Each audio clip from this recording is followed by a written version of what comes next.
എല്ലാവർക്കും നിമിഷാസ് കിച്ചണിലേക്ക് സ്വാഗതം. ഇന്ന് നമുക്ക് നല്ല ടേസ്റ്റിയും അതുപോലെ വ്യത്യസ്തമായിട്ടുള്ള ചിക്കൻ സ്റ്റഫ്ഡ് മുളക് ബജി ഉണ്ടാക്കിയാലോ? അപ്പൊ നമുക്ക് പെട്ടെന്ന് വീഡിയോയിലേക്ക് കിടക്കാം. അപ്പോൾ നമുക്ക് ചിക്കൻ സ്റ്റഫ്ഡ് മുളക് ബജി തയ്യാറാക്കാൻ വേണ്ടിയിട്ട് തുടങ്ങാം. അതിന് വേണ്ടിയിട്ട് ഞാനിവിടെ 200 ഗ്രാം അളവിൽ ചിക്കൻ ബ്രസ്റ്റ് എടുത്തിട്ടുണ്ട്. അല്ലാന്നുണ്ടെങ്കിൽ സാധാരണ എല്ലില്ലാത്ത ചിക്കൻ്റെ കഷ്ണങ്ങളായാലും മതി ഇട്ടാ, അതാണെങ്കിലും നമുക്ക് കുക്ക് ചെയ്തെടുത്താൽ മതി. ഇതിപ്പോൾ ഞാനൊരു കടായിലേക്ക് ഇട്ട് കൊടുക്കുകയാണ്. ഇത് നമുക്കൊന്ന് വേവിച്ചെടുക്കണം. അപ്പോൾ വേവിക്കാൻ ആവശ്യത്തിന് വെള്ളം ഇതിലേക്ക് ഒഴിച്ചു കൊടുക്കുക.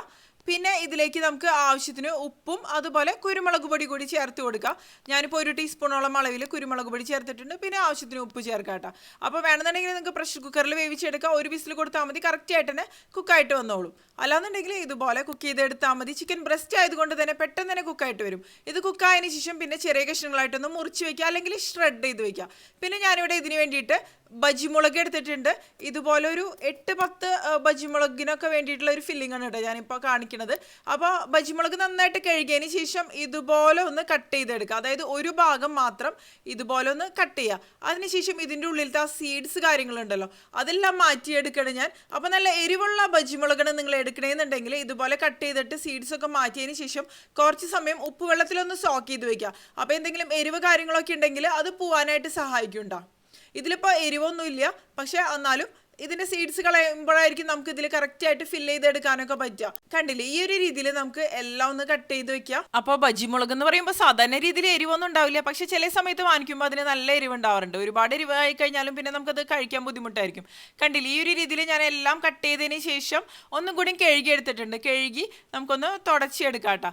കണ്ടില്ലേ, ഈ ഒരു രീതിയിൽ കഴുകിയെടുത്തിട്ടുണ്ട്. ഇനി ഇതിന് വേണ്ടിയിട്ട് നമുക്കൊരു ബാറ്റർ തയ്യാറാക്കണം. അപ്പോൾ ഇതിന് വേണ്ടിയിട്ട് ഞാനിവിടെ ഒരു 1.5 കപ്പ് അളവിൽ കടലമാവ് എടുത്തിട്ടുണ്ട്. 250 ml കപ്പിലാണ് കടലമാവ് എടുത്തിരിക്കുന്നത്. പിന്നെ ഇതിന് വേണ്ടിയിട്ട് ഞാനൊരു 4 ടേബിൾ സ്പൂൺ അളവിൽ വറുത്ത അരിപ്പൊടിയാണ് എടുത്തിരിക്കുന്നത്.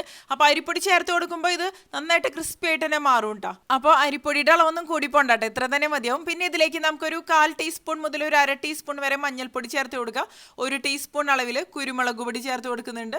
പിന്നെ ഇതിലേക്ക് 1 ടീസ്പൂൺ മുളക് പൊടി ചേർത്ത് കൊടുക്കുക. എരിവിനനുസരിച്ച് ചേർക്കട്ടോ, ഒരുപാട് വേണ്ട, ഒരു 1/2 ടീസ്പൂൺ മുതൽ 1 ടീസ്പൂൺ ഒക്കെ വരെ മതിയാവും ട്ടോ. പിന്നെ ഇതിലേക്ക് ആവശ്യത്തിന് ഉപ്പും അതുപോലെ 1-2 നുള്ളു ബേക്കിംഗ് സോഡ കൂടി ചേർത്ത് കൊടുക്കുക.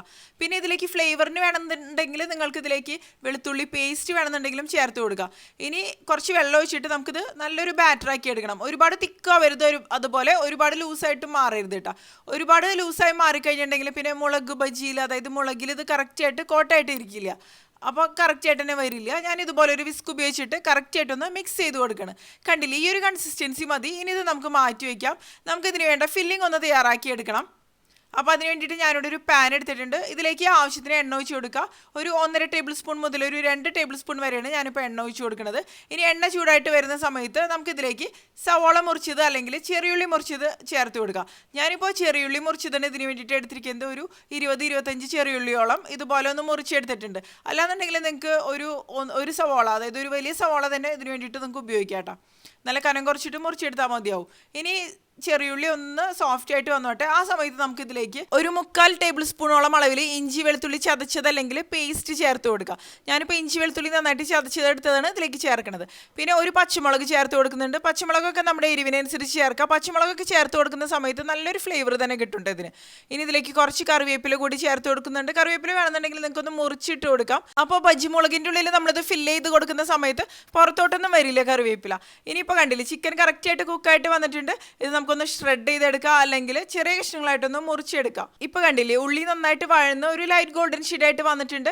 ഇനി ഇതിലേക്ക് ഒരു 1/4 ടീസ്പൂൺ അളവിൽ മഞ്ഞൾപ്പൊടി ഞാൻ ചേർത്ത് കൊടുത്തിട്ടുണ്ട്. അതുപോലെ 1 ടീസ്പൂൺ അളവിൽ മുളക് പൊടി, അതുപോലെ 1/4 ടീസ്പൂൺ അളവിൽ ഗരം മസാല, പിന്നെ 1 ടീസ്പൂൺ അളവിൽ മല്ലിപ്പൊടിയാണ് ഞാൻ ചേർത്ത് കൊടുത്തത്. അപ്പോൾ പൊടികളുടെ അളവൊന്നും ഒരുപാട് കൂടി പോണ്ട കേട്ടോ. പിന്നെ ഒരു 1/4 ടീസ്പൂൺ അളവിൽ കുരുമുളക് പൊടി കൂടി ചേർത്ത് കൊടുത്തിട്ടുണ്ട്. അപ്പോൾ ഒരുപാട് സ്പൈസി ആവണ്ട, ഒരുപാട് സ്പൈസി ആയിട്ട് നിങ്ങൾക്ക് ഇഷ്ടമാണെന്നുണ്ടെങ്കിൽ അങ്ങനെ തന്നെ ചെയ്യാം. കാരണം അത്യാവശ്യം കുറച്ചൊരു സ്പൈസി ആകുമ്പോൾ തന്നെ ആയിരിക്കും ടേസ്റ്റി ആയിട്ട് വരിക.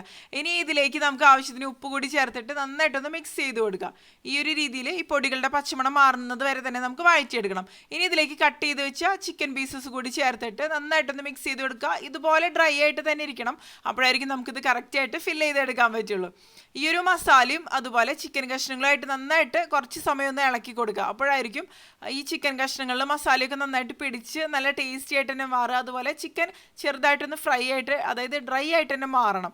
അപ്പോഴായിരിക്കും കൂടുതൽ നന്നായിട്ട് തന്നെ വരിക. അപ്പോൾ നമുക്ക് ഇന്നത്തെ കിച്ചൺ ടിപ്പ് എന്താണെന്ന് നോക്കിയാലോ. സാധാരണ നമ്മൾ കുക്കീസൊക്കെ ബേക്ക് ചെയ്തെടുക്കാറുണ്ട്. കുക്കീസ് ബേക്ക് ചെയ്തെടുക്കുന്ന സമയത്ത് ഒരിക്കലും ഓവറായിട്ട് ബേക്ക് ചെയ്തെടുക്കരുത്. കാരണം ഓവനിൽ നിന്ന് പുറത്തെടുത്ത്, അതായത് പുറത്ത് വെച്ചതിന് ശേഷമാണെന്നുണ്ടെങ്കിലും അത് ഒന്നും കൂടി ഒന്ന് ക്രിസ്പി ആയിട്ട് ഒന്നും കൂടി ഒന്ന് ബേക്ക് ആയിട്ട് വരും. അപ്പോൾ ബേക്കായി എന്ന് നമുക്ക് തോന്നുന്നതിന് തൊട്ട് മുമ്പുള്ള ഒരു സ്റ്റേജിൽ തന്നെ കുക്കീസൊക്കെ പുറത്തേക്ക് എടുത്ത് വെക്കുക. അപ്പോഴായിരിക്കും കുക്കീസ് പെർഫെക്റ്റ് ആയിട്ടുള്ള രീതിയിൽ ബേക്ക് ആയിട്ട് വരിക. ഓവറായിട്ട് ബേക്ക് ചെയ്തെടുത്താലും അത് ടേസ്റ്റ് വൈസ് അത്ര നന്നായിട്ടൊന്നും വരില്ല. അപ്പോൾ ഇന്നത്തെ കിച്ചൺ ടിപ്പ് എല്ലാവർക്കും ഇഷ്ടമായെന്ന് വിചാരിക്കുന്നു. പിന്നെ ഞാൻ ഈ ഒരു മിക്സിലേക്ക് കുറച്ച് മല്ലിയില കൂടി ചേർത്ത് കൊടുത്തിട്ടുണ്ട്. അപ്പോൾ മല്ലിയില ഇഷ്ടമാണെന്നുണ്ടെങ്കിൽ നിങ്ങൾ മല്ലിയില സ്കിപ്പ് ചെയ്യാതെ തന്നെ ചേർത്ത് കൊടുക്കുക. നല്ലൊരു ഫ്ലേവർ തന്നെ കിട്ടും കേട്ടോ.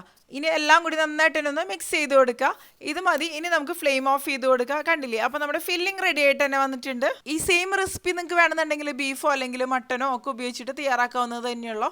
അപ്പോൾ ഫില്ലിങ് ഒന്ന് തണുത്ത് വരട്ടെ. തണുത്തതിന് ശേഷമാണ് പിന്നെ നമ്മൾ ഫില്ല് ചെയ്ത് കൊടുക്കുക കേട്ടോ. അപ്പോഴായിരിക്കും നന്നായിട്ട് തന്നെ വരിക.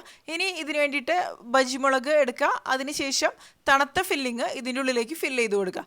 അപ്പോൾ മാക്സിമം നന്നായിട്ട് തന്നെ ഫില്ല് ചെയ്ത് കൊടുക്കുക. നന്നായിട്ട് ഫില്ലിങ് വെച്ചാൽ തന്നെയാണ് ഇത് നല്ല ടേസ്റ്റി ആയിട്ട് മാറുക. ഇതുപോലെ ഒന്ന് പ്രസ് ചെയ്ത് കൊടുക്കുക. കണ്ടില്ലേ, ഇതിപ്പോൾ അത്യാവശ്യം വലിയ ബജിമുളക് ആയതുകൊണ്ട് തന്നെ നമുക്ക് അത്യാവശ്യം നന്നായിട്ട് ഓരോന്നിലും ഫില്ല് ചെയ്തെടുക്കാൻ പറ്റുന്നുണ്ട്. ഈ ഒരു രീതിയിൽ എല്ലാത്തിൻ്റെ ഉള്ളിൽ നന്നായിട്ട് തന്നെ ഫില്ല് ചെയ്ത് കൊടുക്കുക. എല്ലാം ഇപ്പോൾ ഞാൻ കണ്ടില്ലേ ഫില്ല് ചെയ്ത് മാറ്റി വെച്ചിട്ടുണ്ട്. ഇനി നമുക്ക് എല്ലാം കൂടി ഒരുമിച്ച് തയ്യാറാക്കി എടുക്കാവുന്നത് തന്നെയുള്ളൂ. അപ്പോൾ സാധാരണ രീതിയിലുള്ള മുളക് ബജിയുടെ റെസിപ്പി ഇതിനു മുമ്പ് തന്നെ ഞാൻ ഷെയർ ചെയ്തിട്ടുണ്ടായിരുന്നു. അത് കാണുന്നുള്ളവർക്ക് കണ്ടു നോക്കാം. ഇത് അതിൽ നിന്ന് വ്യത്യസ്തമായിട്ട് കുറച്ചും കൂടി ടേസ്റ്റി ആയിട്ടുള്ള മുളക് ബജിയുടെ റെസിപ്പി തന്നെയാണെന്ന് പറയാം കേട്ടോ. ഇനി നമുക്കിത് തയ്യാറാക്കാൻ വേണ്ടിയിട്ട് തുടങ്ങാം. അപ്പോൾ അതിന് വേണ്ടിയിട്ട് നമ്മൾ നേരത്തെ തയ്യാറാക്കി വെച്ച ഒരു ബാറ്ററിൽ മുക്കിയിട്ട് നമുക്കിത് ഫ്രൈ ചെയ്തെടുക്കാം. അപ്പോൾ ഞാനിവിടെ ഒരു പാൻ എടുത്തിട്ടുണ്ട്. ഇതിലേക്ക് ആവശ്യത്തിന് എണ്ണ ഒഴിച്ച് കൊടുക്കുക. അതായത് ഫ്രൈ ചെയ്യാൻ ആവശ്യത്തിന് എണ്ണ ഒഴിച്ച് കൊടുക്കുക. എണ്ണ നന്നായിട്ട് ചൂടായതിന് ശേഷം നമുക്ക് ഇതിലേക്ക് ഓരോ ബജിമുളകും ബാറ്ററിൽ മുക്കിയിട്ട് ഇട്ട് കൊടുക്കാം. അപ്പോൾ ഇതുപോലെ മുക്കിയെടുക്കുക. ആ ഫില്ലിംഗ് പുറത്തോട്ട് പോകാത്തൊരു രീതിയിൽ തന്നെ വെച്ചിട്ട് ബാറ്റർ ഒന്ന് കോട്ട് ചെയ്തെടുക്കുക. കണ്ടില്ലേ, ഈ ഒരു രീതിയിൽ.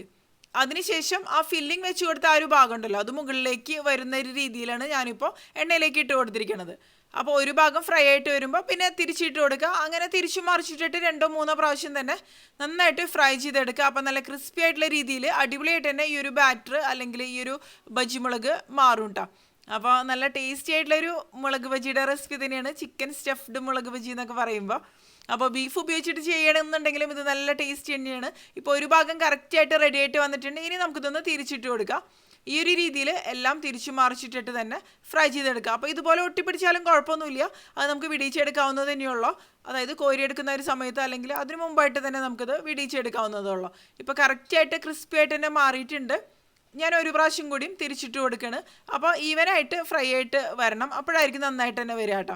പിന്നെ ഇതിൻ്റെ പുറം ഭാഗം മാത്രമാണല്ലോ ഫ്രൈ ആയിട്ട് വരാൻ ആവശ്യമുള്ളൂ. അതായത് ആ ഒരു ബാറ്ററും മുളകും മാത്രം. ഉള്ളിലത്തെ ഫില്ലിംഗ് ഓൾറെഡി കുക്കായിട്ടുള്ളത് തന്നെയാണ്. അപ്പോൾ ഒരുപാട് സമയമൊന്നും എടുക്കില്ല ഇത് കറക്റ്റായിട്ട് ഫ്രൈ ആയിട്ട് വരണമെന്നുണ്ടെങ്കിൽ.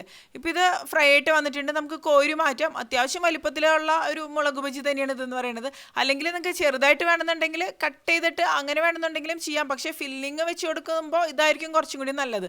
പിന്നെ കാണാനും കുറച്ചും കൂടി നല്ലത് ഇത് തന്നെയായിരിക്കും. ഇനി അടുത്ത മുളക് ബജിയും ഈ ഒരു രീതിയിൽ നമുക്ക് ഫ്രൈ ചെയ്തെടുക്കാം.